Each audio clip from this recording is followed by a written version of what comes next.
Our chronological Bible reading for November 13th is Luke 23 and John 18 and 19.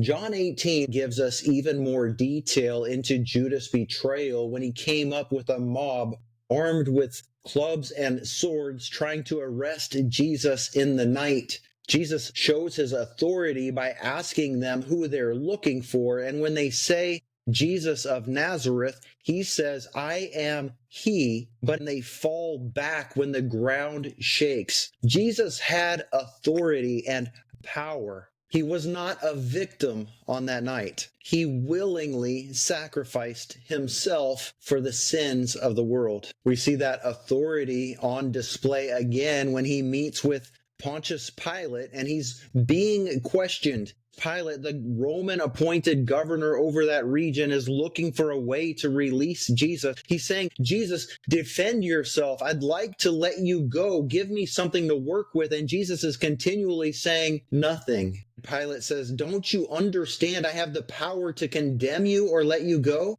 Jesus' response is somewhat corrective in nature when he says, "You would have no power at all had it not been granted to you from above." When someone has the ability to stand up for themselves, to defend themselves, and yet chooses not to exercise their own authority or their own power in order that other people would benefit, that is meekness. This is what Jesus did. We also see the spiritual and emotional maturity of Jesus on display as he's on the cross, literally dying. He would be exhausted. Likely he was hypothermic overnight as they were stripping his clothes from him.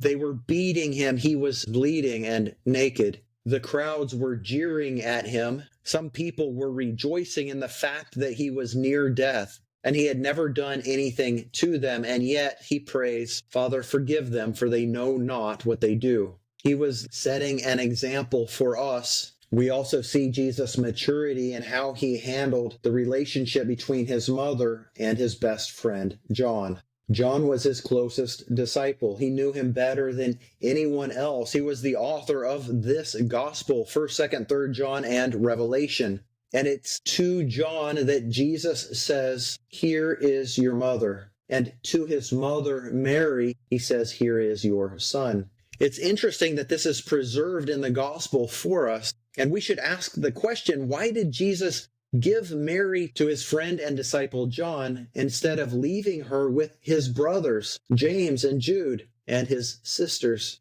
I would love to hear your thoughts on this, and I think that it's likely because his brothers and sisters didn't believe in him yet. And I mention this interchange as evidence of Jesus' emotional and spiritual maturity because he looks to the needs of the people he loves, even in the midst of his greatest challenge. This shows his confidence and he knew was happening to him, and it shows us that he wasn't worried about it. And perhaps he was encouraged knowing that his life was slipping away and that soon he would be with the Father. We can only imagine what it would have been like for Mary to go back to a house full of unbelieving people. It's not likely that the disciples were going to be having public meetings anytime soon.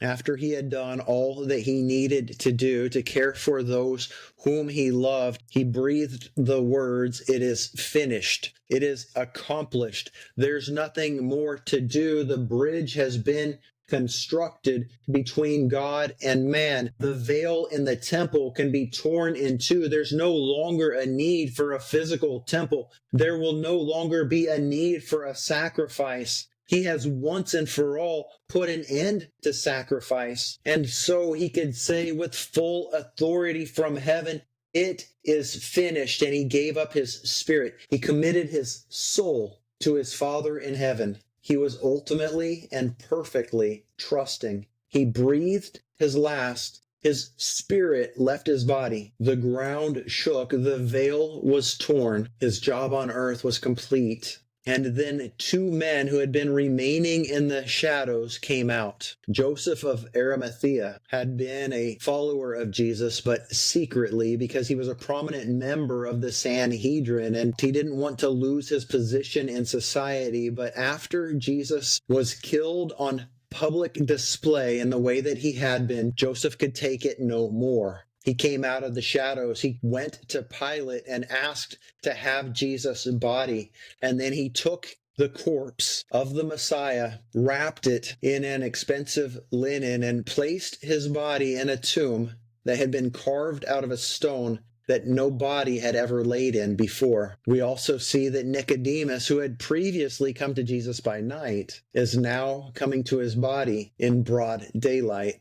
There are a lot of people who will take a stand for truth, and yet they won't do it publicly until the darkness becomes so great that righteous people can no longer stand it. There comes a time when each of us reaches a breaking point and we no longer care what anyone thinks. No longer will we be afraid of offending someone or being made fun of. No longer will we be afraid of losing business or losing friends. When evil goes so far and oversteps its bounds, righteous people will themselves display courage as they take a stand for the truth and do what is right. The enemy overplayed his hand when he killed the Son of God.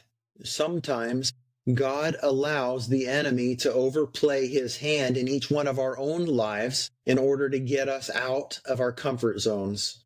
It just might be that the thing you dread, God is wanting to use to propel you forward. In the same way, God allowed Satan to sift Peter and the other disciples, just as God had allowed Job to suffer terribly.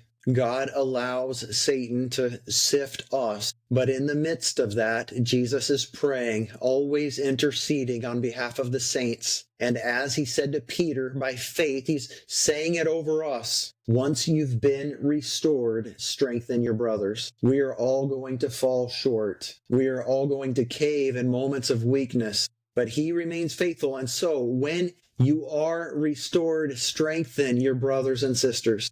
Jesus led a life of love. Let us do the same for God's glory, for the advancement of his kingdom, and for our own good, so that we also will one day hear those words, "Well done, good and faithful servant."